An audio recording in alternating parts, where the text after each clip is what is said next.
ನಮಸ್ತೆ, ನನ್ನ ಹೆಸರು ಸಾಗರ್ ಬಿಟಿ. ನಾವು ಕತ್ಗೆ ಗ್ರಾಮದವರು, ಹೊನ್ನಾಳಿ ತಾಲೂಕು, ದಾವಣಗೆರೆ ಜಿಲ್ಲೆ. ಮೊನ್ನೆ 25-26ನೇ ಸಾಲಿನಲ್ಲಿ ಅಂದರೆ 625ಕ್ಕೆ 617 ಅಂಕವನ್ನು ಪಡೆದು ಒಬ್ಬ ಹಳ್ಳಿಗಾಡಿನ, ಅದು ಎಸ್ಪೆಷಲಿ ಸರ್ಕಾರಿ ಶಾಲೆ ಮುರಾರ್ಜಿ ಶಾಲೆಯಲ್ಲಿ ಓದಿ ಇಷ್ಟಕ್ಕೊಂದು ಅಂಕವನ್ನು ಪಡೆದಿದ್ರಿ. ಯಾವ ಥರ ಪಡೆಯುವಂಥದ್ದಾಯಿತು ತಮ್ಮಗಳಿಗೆ ಅಂತೇಳಿ? ಮೊದಲನೆಯದಾಗಿ ನನಗೆ ಜನ್ಮ ಕೊಟ್ಟಂತಹ ನನ್ನ ತಂದೆಯವರಾದ ಶ್ರೀ ತಿಮ್ಮನಗೌಡ ಅವರು ಹಾಗೂ ನನ್ನ ತಾಯಿಯವರಾದ ಶ್ರೀಮತಿ ಸವಿತಾ ಅವರಿಗೆ ಧನ್ಯವಾದಗಳನ್ನು ಕೋರುತ್ತೇನೆ. ಹಾಗೂ ನನ್ನ ಶಿಕ್ಷಣ ವೃಂದದವರಿಗೂ ಧನ್ಯವಾದಗಳನ್ನು ಕೋರುತ್ತೇನೆ. ವಸತಿ ಶಾಲೆಯಲ್ಲಿ ಇದ್ದರೂ ನಮ್ಮ ಪೋಷಕರು ನಮ್ಮ ಜೊತೆ ಇದ್ದಿದ್ದಿಲ್ಲ. ಅಂದರೂ ನಾವು ಅಲ್ಲಿದ್ದರೂ ವಾರ ಬಂದು ನಮಗೆ ಏನು ಬೇಕು ಎಲ್ಲ ಸೌಲಭ್ಯಗಳನ್ನು ಕೊಡ್ತಾ, ಮತ್ತು ನಾನು ಏನೇ ಮಾಡಬೇಕು ಅಂದರೆ ನನಗೆ ಸಪೋರ್ಟಿವ್ ಆಗಿ ನಿಂತು ನನಗೆ ಸ್ಟಡಿ ಸ್ಟಡಿ ಮೆಟೀರಿಯಲ್ ಆಗಿರಲಿ ಏನು ಪ್ರತಿಯೊಂದಕ್ಕೂ ಸಹಾಯ ಮಾಡಿದರು. ಅದಕ್ಕೆ ಅವರಿಗೆ ಸಹಾಯ ಕೊಡ್ತೀನಿ. ಹಾಗೂ ನನ್ನ ಶಿಕ್ಷಕರು, ನಾವು ಏನೇ ಮಾಡಬೇಕು, ನಮ್ಮ ಶಿಕ್ಷಕರು ಅಲ್ಲಿ ನಮಗೆ ಶಿಕ್ಷಕರ ಥರ ಇದ್ದಿಲ್ಲ, ಫುಲ್ ಫ್ರೆಂಡ್ಲಿ ಆಗಿದ್ದರು. ಏನು ಮಾಡಬೇಕು ಅಂದರೂ ಸಹಾಯ ಮಾಡ್ತಿದ್ದರು. ಮತ್ತು ನಾವು ಏನೇ ಡೌಟ್ ಕೇಳೋದರನೇ ಇರ್ತಿದ್ದಿಲ್ಲ, ಎಲ್ಲ ಅವರೇ ಸಾಲ್ವ್ ಮಾಡ್ತಿದ್ರು ಕ್ಲಾಸಲ್ಲಿ. ಅಂದರೂ ನಾವು ಯಾವುದೇ ಡೌಟ್ನ ಯಾವ ಟೈಮಲ್ಲಿ ಹೋಗಿ ಕೇಳಿದ್ರು ಇಲ್ಲ ಅಂತಿದ್ದಿಲ್ಲ, ಎಲ್ಲದನ್ನೂ ಸಾಲ್ವ್ ಮಾಡ್ತಿದ್ರು. ಮತ್ತು ಬೆಳಗ್ಗೆ 6 ಗಂಟೆಯಿಂದನೂ ಕ್ಲಾಸ್ ತೊಗೊತಿದ್ರು.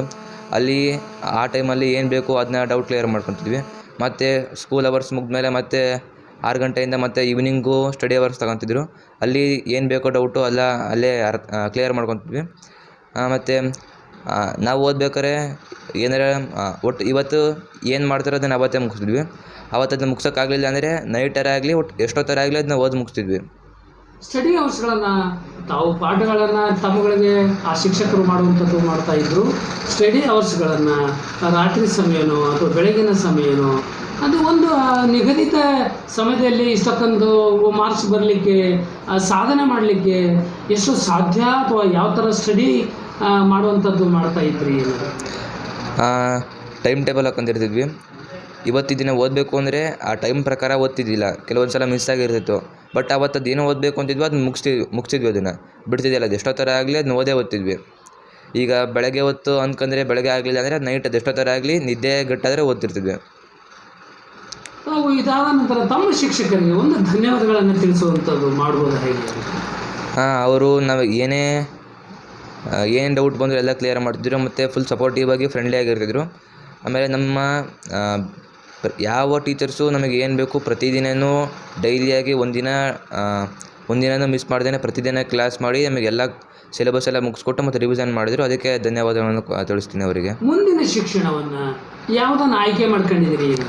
ಮುಂದೆ PUC ಸೈನ್ಸ್ ಮಾಡಬೇಕು ಅಂತ ಅಂದ್ಕೊಂಡಿನಿ. PUC ಸೈನ್ಸ್ ಮಾಡಿ PUC ಸೈನ್ಸ್ ಆದಮೇಲೆ IIT ಮಾಡಬೇಕು ಅಂತ ಅಂದ್ಕೊಂಡಿನಿ. IIT ಮಾಡಬೇಕು ಅಂತ. ಕೊನೆಯದಾಗಿ ಈಗ ನಿಮ್ಮ ಮುಂದಿನ ಬರುವಂಥ ವಿದ್ಯಾರ್ಥಿಗಳಿಗೆ ಏನೇನು ಹೇಳಲಿಕ್ಕೆ ಬಯಸ್ತೀರಿ ಅಂತ?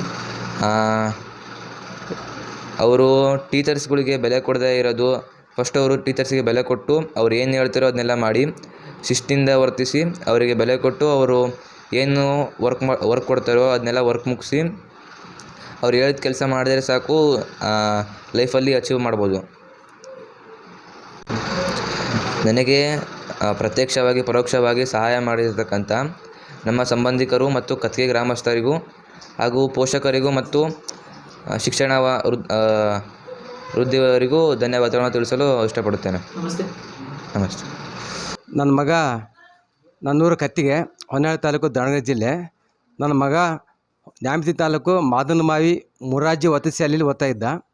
10ನೇ ತರಗತಿಯವರೆಗೂ ಅಲ್ಲೇ ಓದಿದ. ಹಾಗೂ ಮೊದಲು ಅಲ್ಲಿ ಪಾಠ ಮಾಡಿದಂಥ ಎಲ್ಲ ಮಕ್ಕಳಿಗೂ ಪಾಠ ಮಾಡಿದಂಥ ಎಲ್ಲ ಶಿಕ್ಷಕ ವರ್ಗಕ್ಕೂ ಹಾಗೂ ಸಮಯಕ್ಕೆ ಸರಿಯಾಗಿ ಅಡುಗೆ ಮಾಡಿಕೊಂಡಂಥ ಸಿಬ್ಬಂದಿ ವರ್ಗಕ್ಕೂ ಮೊದಲಾಗಿ ಅವರಿಗೆ ನಮಸ್ಕರಿಸುತ್ತಾ ನನ್ನ 2 ಅನಿಸಿಕೆಗಳನ್ನ ಹೇಳಲಿಕ್ಕೆ ಇಷ್ಟಪಡ್ತಿದ್ದೇನೆ. ಹಾಗೆ ನನ್ನ ಮಗ ಅಲ್ಲೇ ಓದ್ತಿರುವಾಗ ಪ್ರತಿ ವಾರಕ್ಕೊಮ್ಮೆ ನಾವು ಶಾಲೆಗೆ ಹೋಗಿ ಮಗುವನ್ನು ಭೇಟಿ ಮಾಡ್ತಿದ್ವಿ. ಹಾಗೂ ಎಲ್ಲ ಶಿಕ್ಷಕರನ್ನು ಭೇಟಿ ಮಾಡ್ತಿದ್ವಿ. ನನ್ನ ಮಗ ಯಾವ ವಿಷಯದಲ್ಲಿ ಕಡಿಮೆ ಮಾರ್ಕ್ಸ್ ತೆಗ್ದಾನೆ, ಯಾವ ವಿಷಯದಲ್ಲಿ ಹೆಚ್ಚಿಗೆ ಮಾರ್ಕ್ಸ್ ತೆಗ್ದಾನೆ, ಹೇಗೆ ಓದಬೇಕು, ಓದಲಿಕ್ಕೆ ಇನ್ನೂ ನಮ್ಮ ಸಹಕಾರ ಏನು ಬೇಕು, ಓದಲಿಕ್ಕೆ ಇನ್ನೂ ಏನು ಸೋರ್ಸ್ ಬೇಕು, ಯಾವ ಪುಸ್ತಕಗಳು ಬೇಕಂತೆಲ್ಲ ಕೇಳ್ತಿದ್ದೆ.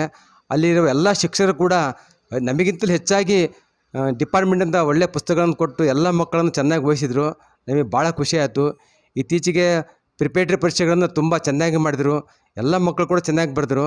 ನನ್ನ ಮಗ ಅಲ್ಲಿ 625ಕ್ಕೆ 617 ಅಂಕ ಪಡೆದು ಶೇಕಡ 98.72 ತೆಗೆದುಕೊಂಡಿದ್ದಾನೆ. ನಮಗೆ ಖುಷಿಯಾಗಿದೆ. ಹಾಗೂ ನಮ್ಮ ತಾಲೂಕಿಗೂ ಕೂಡ ಪ್ರಥಮ ಸ್ಥಾನದಲ್ಲಿ ಬಂದಿದ್ದಾನೆ. ಪಾಠ ಮಾಡಿದಂಥ ಎಲ್ಲ ಶಿಕ್ಷಕ ವರ್ಗಕ್ಕೂ ಹಾಗೂ ನಮ್ಮ ಕತ್ತಿ ಗ್ರಾಮಸ್ಥರಿಗೂ ಎಲ್ಲರಿಗೂ ವಂದಿಸುತ್ತಾ ನಾನು ಅನಿಸಿಕೆಯನ್ನು ಹೇಳಕ್ಕೆ ಇಷ್ಟಪಡ್ತಿದ್ದೀನಿ. ನಾನು ಸವಿತಾ ಮಾತಾಡ್ತಿರೋದು ಕತ್ಕಿ ಗ್ರಾಮದಲ್ಲಿ, ಸವಿತಾ ಅಂತಂದ್ಬಿಟ್ಟು. ಸಾಗರ್ ಬಿಟ್ಟು ನಾವು ಮುರಾರ್ಜಿ ವಸತಿ ಶಾಲೆ ಮಾದಂಬಾವಿಯಲ್ಲಿ ಓದಿದ್ದು. ಅವನಿಗೆ ಪ್ರೋತ್ಸಾಹವನ್ನು ನಾವು ಪೋಷಕರು ಮಾಡಿದ್ವಿ. ಅಲ್ಲಿ ಸರ್ಗಳು ಸಹ ಮಾಡಿದರು. ಏನೇ ತೊಂದರೆ ಆದ್ರೂ ಸಹ ವಾರಕ್ಕೊಂದ್ಸರಿ ಹೋಗಿ ನಾವು ಭೇಟಿಯಾಗಿ ಬರ್ತಿದ್ವಿ. ಅವನು ಓದೋದ್ರ ಬಗ್ಗೆ ಏನೇ ಕೇಳಿದ್ರೂ ಸಹ ಅವ್ನು ಸಪೋರ್ಟಾಗಿ ಅವ್ರ ಸರ್ಗಳಿದ್ದರು. ಇನ್ನೊಂದು ಏನಪ್ಪ ಅಂತಂದರೆ, ನಮ್ಮ ಸಾಗರಿಗೆ ಊರಿಗೆ ಬಾ ಅಂತ ಕರೆದ್ರೆ ಯಾವತ್ತೂ ಬರೋಕ್ಕೆ ಇಷ್ಟನೇ ಪಡ್ತಿರ್ಲಿಲ್ಲ. ಅವ್ರ ಸರ್ಗಳು ಕಳಿಸಿದ್ರೂ ಬರೋಕ್ಕೆ ಇಷ್ಟಪಡ್ತಿರ್ಲಿಲ್ಲ. ಯಾಕೆ ಅಂತಂದರೆ ಅವನಿಗೆ ಓದೋದ್ರ ಮೇಲೆ ಅಷ್ಟು ಆಸಕ್ತಿ ಇತ್ತು.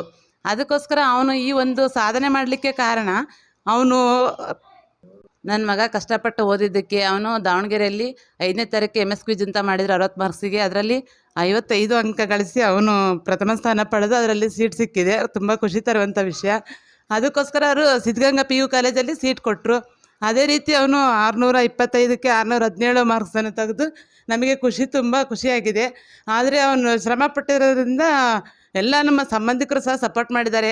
ಅವರ ದೊಡ್ಡಮ್ಮ ಇರ್ಬೋದು, ಅವ್ರ ದೊಡ್ಡಪ್ಪ ಆಗಿರ್ಬೋದು, ಅವ್ರ ಅಜ್ಜ 70 ವರ್ಷ ಆದ್ರೂ ಸಹ ಹಾಸ್ಟ್ಲಿಗೆಲ್ಲ ಹೋಗ್ಬಿಟ್ಟು ಮೊಮ್ಮಕ್ಳ ಬಗ್ಗೆ ಭಾಳ ವಿಚಾರಿಸೋರು. ಊರಿನ ಗ್ರಾಮಸ್ಥರು ಸಹ ಸಪೋರ್ಟ್ ಮಾಡಿದ್ದಾರೆ. ನನ್ನ ಮಗ ಕಷ್ಟಪಡಲಿದ್ರೆ ಯಾವುದು ಸಾಧನೆ ಮಾಡೋಕ್ಕಾಗ್ತಿರ್ಲಿಲ್ಲ. ಅವನು ಕಷ್ಟಪಟ್ಟಿರೋದ್ರಿಂದ ಒಂದು ಗುರಿ ಮುಟ್ಟಲಿಕ್ಕೆ ಸಾರ್ಥಕ ಆಯಿತು. 625 ಮಾರ್ಕ್ಸಿಗೆ 625 ಮಾರ್ಕ್ಸ್ ತೆಗಿಬೇಕು ಅನ್ನೋದು ಅವನಿಗೂ ಆಸೆ ಇತ್ತು. ಆದರೆ 8 ಮಾರ್ಕ್ಸ್ ಕಡಿಮೆ ತೆಗೆದಾನೆ. ನಮಗೆ ತುಂಬ ಖುಷಿ ಪಡ್ತಾ ಇದೆ. ಅದೇ ರೀತಿ ಮುಂದೆ PUCಯಲ್ಲಿ ಉತ್ತಮ ಅಂಕ ಗಳಿಸಿ ಹೆಸರು ತರಲಿ ಗ್ರಾಮಕ್ಕೆ ಮತ್ತು ತಂದೆ ತಾಯಿಗೆ ಅಂತ ಹೇಳಿ ನನ್ನ ಅನಿಸಿಕೆಗಳನ್ನ ಮುಗಿಸ್ತಾ ಇದ್ದೀನಿ. ಅವರ ದೊಡ್ಡಮ್ಮ ನಾನು. ಅವನು ಯಾವಾಗಲೂ ಮುಂದೆ ಬರಬೇಕು ಅನ್ನೋದೇ ನಮ್ಮ ಗುರಿ ಇತ್ತು. 625ಕ್ಕೆ 625 ತೆಗಿತೀನಿ ಅಂತ ನಮ್ಮ ಹತ್ರ ಯಾವಾಗಲೂ ಹೇಳ್ತಾ ಇದ್ದ. ಈಗ 625ಕ್ಕೆ 617 ಅಂಕ ತೆಗೆದಕ್ಕೆ ನಮಗೆ ತುಂಬ ಖುಷಿಯಾಗಿ ಎಲ್ಲರ ಹತ್ರನೂ ಹೇಳ್ತಾ ಇದ್ದೀವಿ. ಇನ್ನೂ ಅವನು ಚೆನ್ನಾಗಿ ಉತ್ತಮವಾಗಿ ಸಾಧನೆ ಮಾಡಲಿ, ನಮ್ಮ ಆಶೀರ್ವಾದ ಯಾವಾಗೂ ಇರುತ್ತೆ ಅಂತ ನಾನು ಇಷ್ಟಪಡ್ತೇನೆ.